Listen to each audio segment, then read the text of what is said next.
curious if any of you have any requests or questions or things you want me to clarify, or we can talk about anything you want as it relates to food. Go.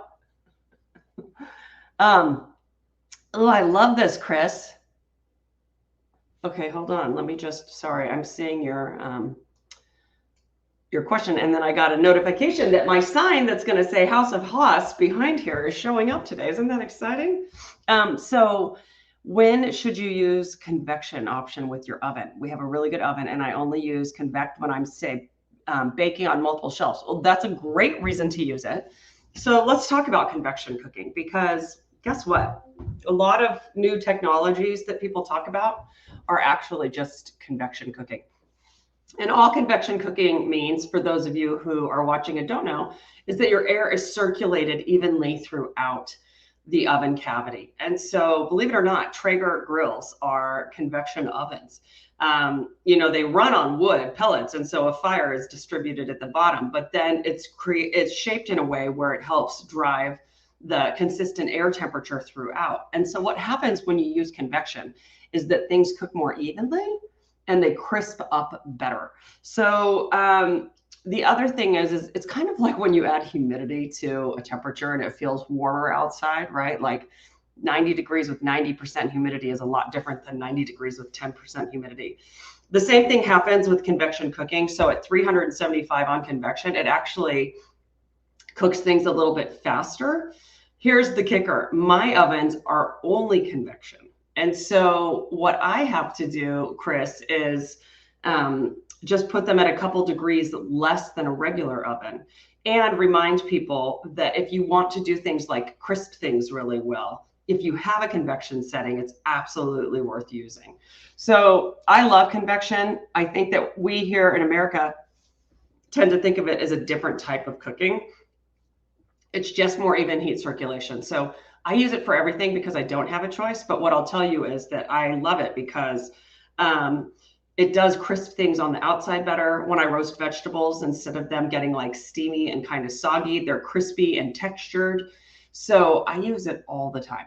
I would just say, if you want to use it to look for other things besides in baking, lower the temperature 10 degrees and play around with it a little bit, because it'll probably take the same amount of time at a lower temperature, and you'll just see that things have a more they just look, if there's anything with like a skin or an outside layer to it, you'll just get better contrast in between the crispiness and the softness of whatever's inside.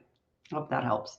25 degrees lower, and every oven is different. Every manufacturer is different. So when I test recipes for cookbooks, I usually lower mine 10 to 15 degrees, and then I have somebody test them in a regular oven as well, because I have to write towards the common denominator, right? And normally that is not convection. Hi, Diana, how are you? We're just taking totally random cooking questions or requests for other class topics coming forward this year, because I'm looking, we're in March, and then April, we have April 13th and April 15th. I'm probably going to be adding some last minute fun classes. For example, I have to cook for 60 people next weekend for a basketball party, team party, and I'm going to be making the A16 meatballs that everybody loves so much. So I thought I would just do a quick class on those this week, and I'll announce it, and I'll tell you when it's going to be up here on Crowdcast.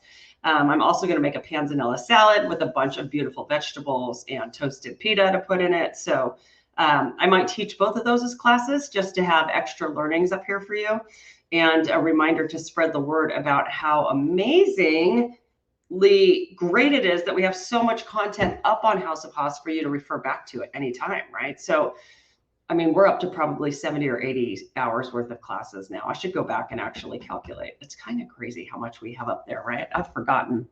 Okay, next question. Metal tools.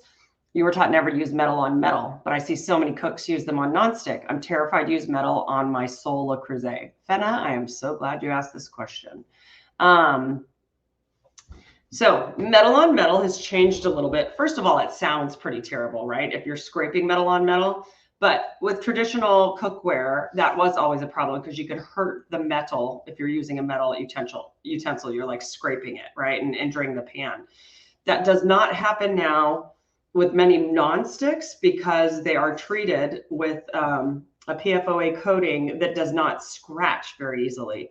If it scratches, and this is what so many of the metal cookware companies say, it's okay because it's no longer harmful for you, right? So like, I'm thinking of Calphalon, it's anodized aluminum. Like you're not worrying about having to scratch it and getting sick from, digesting something that's not good for you. So a lot of it is a textural thing. On Le Creuset though, with that beautiful white enameled cast iron, I don't love using my metal utensils because it does scratch the bottom, and it doesn't look as pretty. I don't think it really changes the performance of it, but I don't love the look of it. And it's hard to clean even with the best cleaners when you do that. So I use wood or nylon plastic utensils on my Le Creuset, but you can absolutely use metal and know that it's safe. Okay, so that's the big difference there. A lot of cookware now, when you buy it, says metal utensil safe, especially if it's all clad Heston, where it's anodized. I'm forgetting my cookware information, and I've sold it for 30 years. Holy cow. I'm forgetting the top layer. Stainless, anodized, stainless? Something stainless surface. It's really, really hard to scratch it with a metal utensil, okay? So comes down to personal preference, and on your Le Creuset, if you want to keep it pretty, just don't use them. Okay, another baking question. We have never used our built-in probe when cooking meat, like a whole chicken. Do you ever use one? Any advice on what meats work best? Confession, Chris, nor have I. I do not use a ton of technology in the kitchen. I just cook. I'm a huge fan of instant read thermometers and probes because I think I use them all over my kitchen, right? So I'll use them when I'm doing sugary things on the cooktop, when I'm taking things out of my oven, when I do them on the grill. But the Traeger grill, my Miele ovens, they all come with thermometers that plug in. They work great for all of the things, all of the meats that make us nervous when we know the temperature. It's more about the placement of the thermometer than how well they work, right? So if you are wanting to test it on something, say a whole chicken, I'm going to give a whole chicken and a steak as an example. I need a visual aid. Hold, please. Oh, this is perfect. I'm going to show you. Okay, we're going to pretend this lemon is a chicken. And then we're going to pretend this potato is a steak. This might be my favorite class yet. You never got the sound to work. Oh, that's weird, Michael. Hello. We had this yesterday with a couple people. I don't know if you're using a Mac and it's an earbud situation, but hi. Okay, Chris, this is a chicken. Okay, let's just pretend that this is the cavity, right? So where you put like lemons and stuff in it. Okay, great, Michael. You want to make sure that the thermometer isn't going anywhere near a bone because it's a different temperature at the bone than the meat. So let's say that this is a turkey or a chicken, is the side chicken breast. You want to put it in like right here so it goes straight into the middle of the chicken breast. This is why. So if it goes straight in like that and you get it about halfway in, it's only surrounded by chicken, right? So it's in the thickest part, which means that it's the coldest part in theory to cook, right? Because if you do this where the heat is touching, the outside circulating heat is touching the skin more, it's going to cook faster.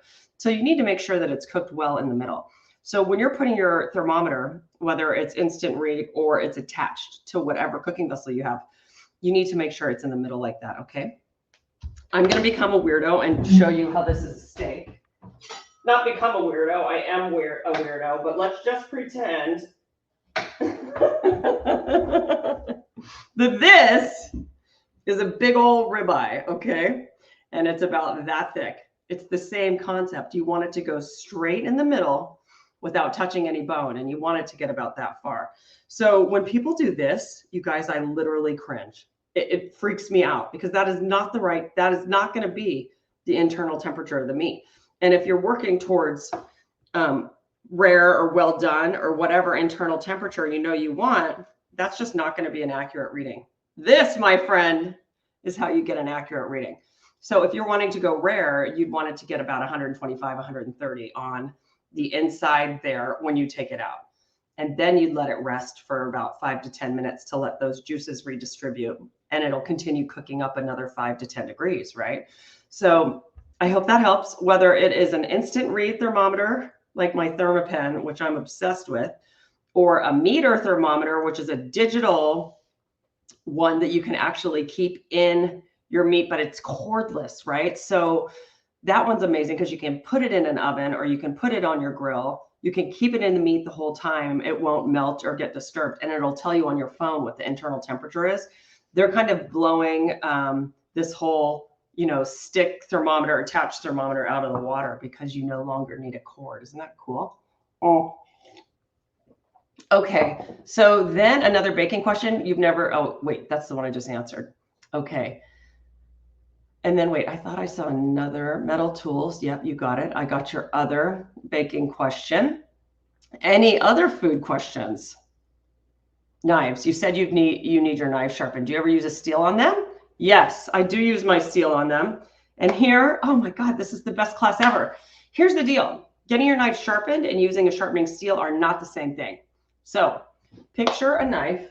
This is going to be harder to visualize because you cannot see it, okay? Here is my blade. If you were to look at it under a microscope, it's actually like a little gazillion teeth like this, aligned. And when you use it to cut, they go like this. And they become, oops, that's my son. He doesn't know I'm teaching a class. So they get out of alignment. And when that happens, you don't get to cut. It doesn't cut easily through your food, right? The thing is, when your knife is sharp, you should be able to take a piece of paper and do this, and it should cut through the paper.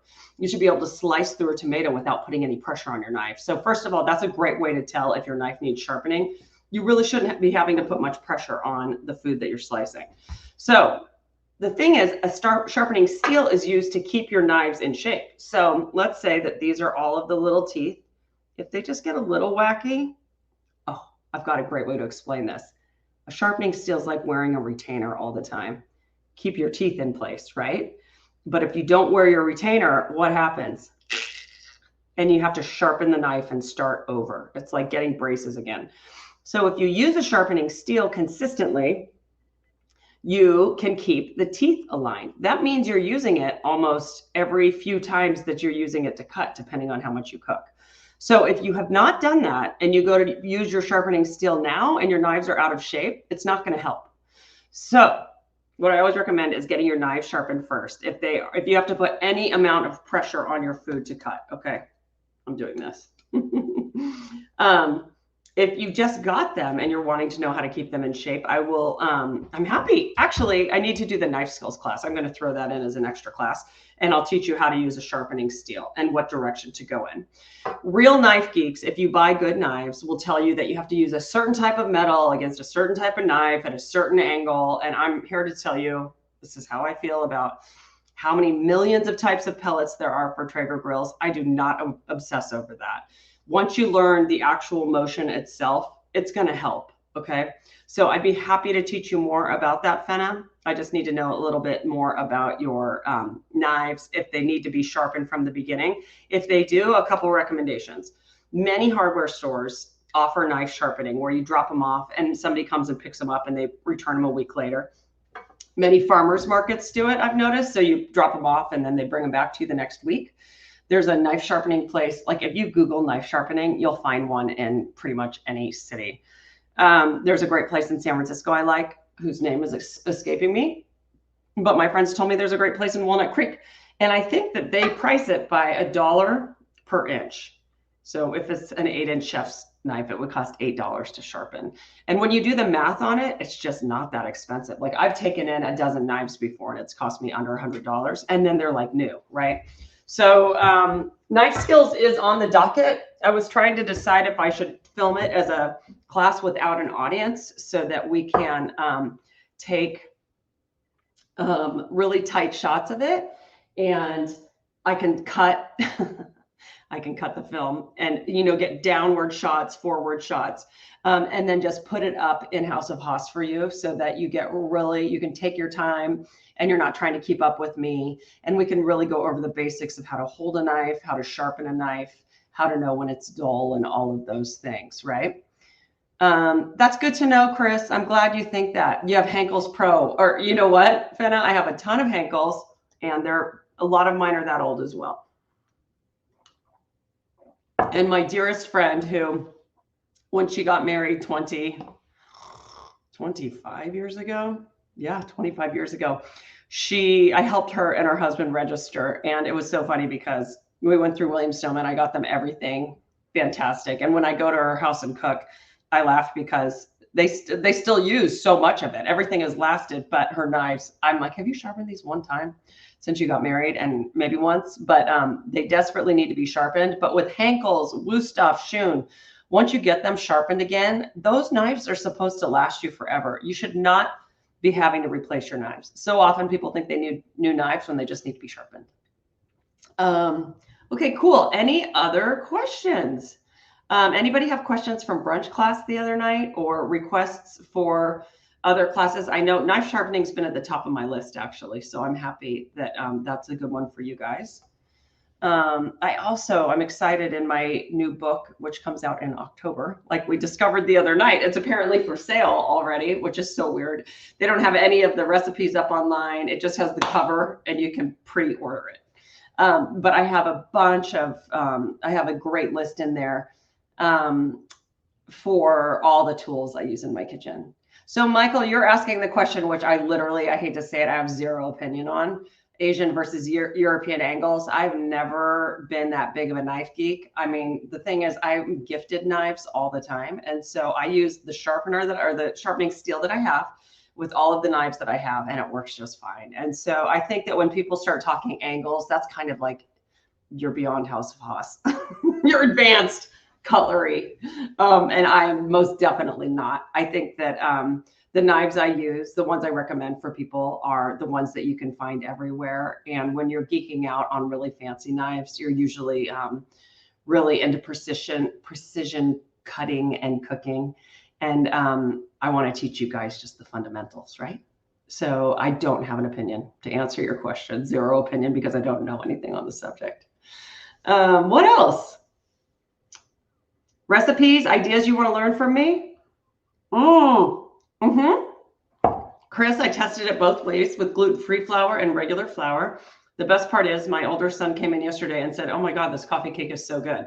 Is this gluten-free? And I said, yes. And he was like, you can't even tell, which I always think is the ultimate compliment. But the reason it works so well with gluten-free flour or regular all-purpose is that you don't need the gluten to hold together in a coffee cake that's a crumb cake, right? It's meant to break apart all these yummy crumbs. And so you don't need it to hold its structure like you do for so many other things. And so yes, they can be used interchangeably.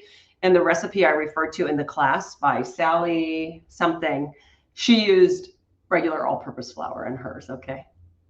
I just wanted to get one up as gluten-free on the internet because so many people have asked.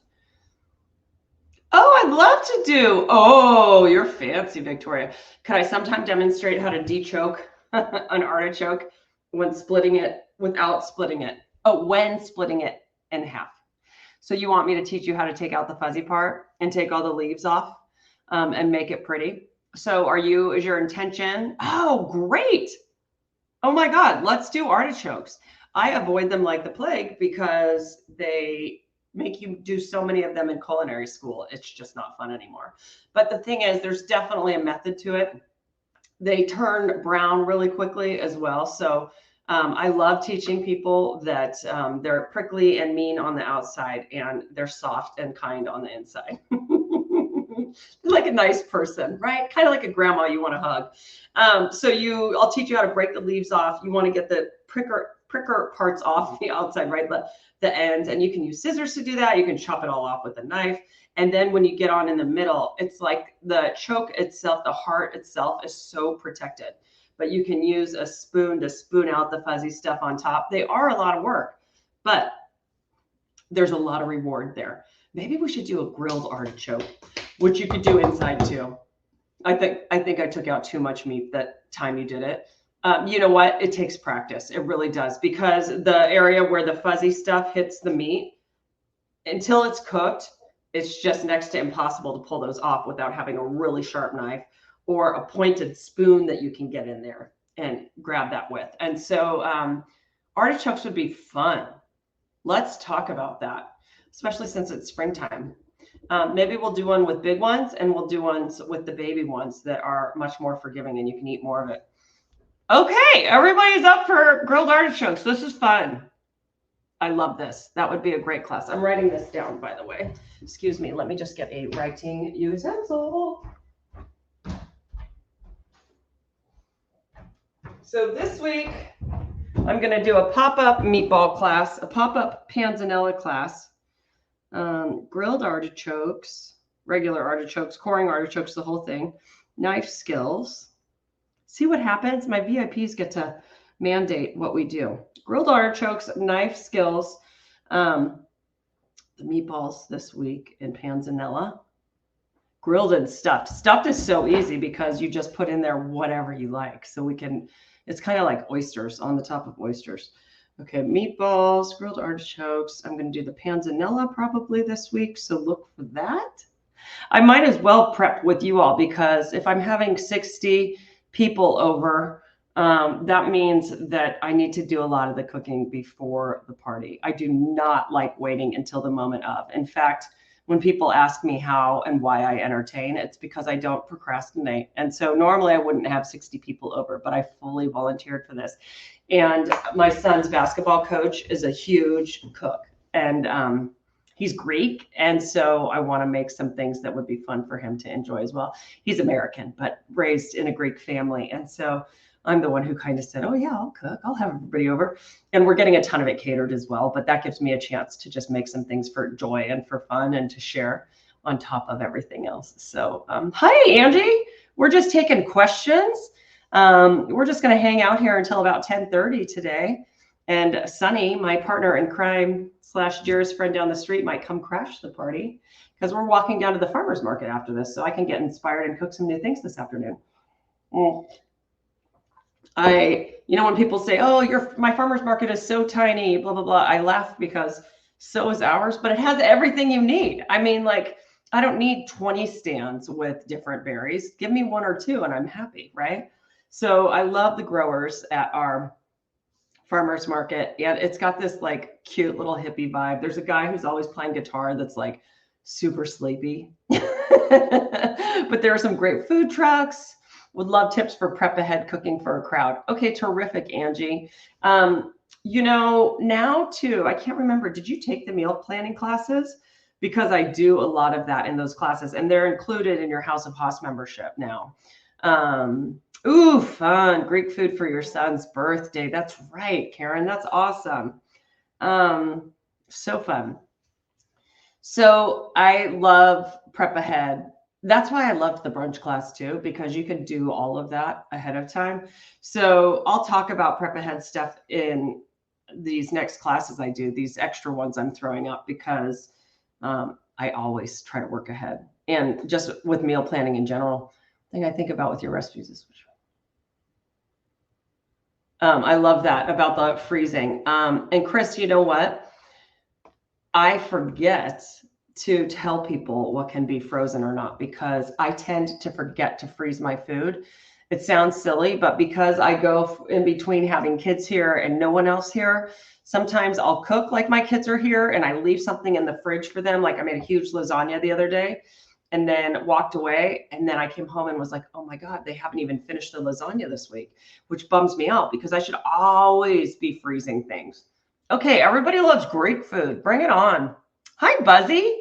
Have I seen you on here before? I feel like I would remember your name.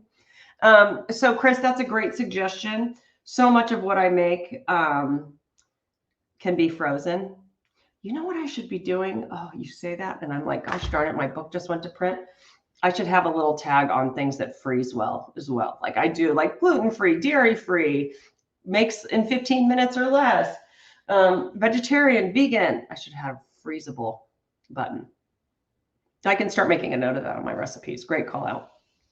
Okay, I'm going to ask one last question here before we wrap it up. What do you guys all think of when you think of Greek food? Like what I'm picturing might be different than what you're picturing. So if I were going to teach you a Greek menu, what would that entail? I'm not going to say what I would put on it. Oh, got it, got it, got it, got it, got it. Okay, cool.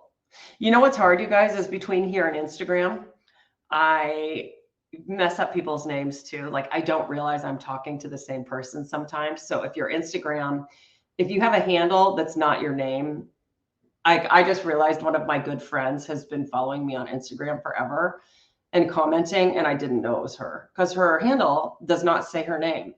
Moussaka is delightful. That's a great idea. Okay. Salad. Yes, I'm with you on that. Grilled veggies, grape leaves, grilled meats, and a great tzatziki. I can't even say that right, but that's a great menu. Look at all these yummy ideas. Shawarma till I die. My pen went dead. I think it is telling me to take Greek food more seriously and write this down. Okay, grilled veggies. You guys, I got this new grill. Surprise, surprise, that I love too, that I'll have to show you guys. Grape leaves, grilled meats. Love this.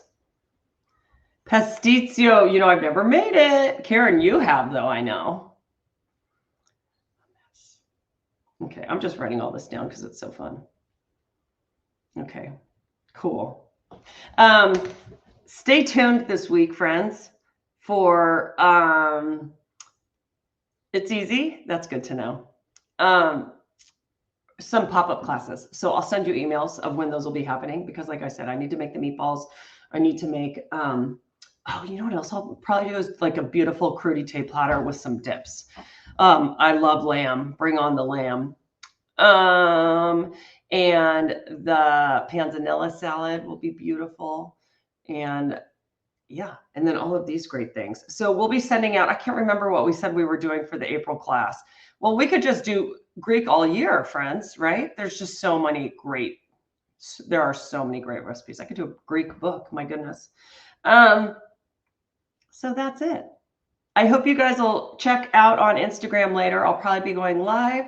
So many of you have, I love Mediterranean everything, Finna. For those of you who are subscribing on Instagram for my 99 cents, I'll be doing some special stuff for you guys on there later today.